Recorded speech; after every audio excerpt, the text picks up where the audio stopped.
સરકાર એક તરફ દારૂબંધીની વાતો કરે છે, પરંતુ આ દારૂબંધીના ધજાગરા ખુદ પોલીસ કર્મચારીઓ જ ઉડાવી રહ્યા છે। સુરતના રાંદેર પોલીસ સ્ટેશનના પીએસઆઈ દારૂ પીતા રંગે હાથ પ્રજાના હાથે પકડાઈ ગયા। પીએસઆઈની કારમાંથી દારૂની બોટલ, પાણીની બોટલ અને ગ્લાસ મળી આવ્યો છે। દારૂડિયા પીએસઆઈ સામે કાર્યવાહી કરવાના બદલે રાંદેર પોલીસ પીએસઆઈને રિક્ષામાં બેસાડી છેક ઘર સુધી મૂકી આવી। જો કોઈ સ્થાનિક દારૂ પીતો પકડાય તો તેની સામે પોલીસ કેવું વર્તન કરે છે તે તમે સારી રીતે જાણો છો, તો આ પીએસઆઈને કેમ સ્પેશિયલ સર્વિસ આપવામાં આવે છે તે સૌથી મોટો સવાલ છે। દારૂડિયા પીએસઆઈ પર પ્રોહિબિશનનો ગુનો દાખલ કરવાની માંગ ઉઠી છે। ગાડીના અંદર પોલીસનું પાટિયું મારેલું છે અને અંદરથી નીકળે છે ઇંગ્લિશ દારૂની બોટલો અને ફરિયાદીને મારવામાં આવ્યો છે આ પીએસઆઈ દ્વારા।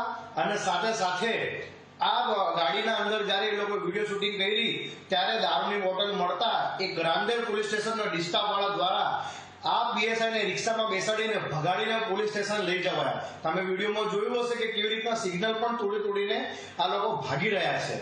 આ છે આપણી ગુજરાત પોલીસ।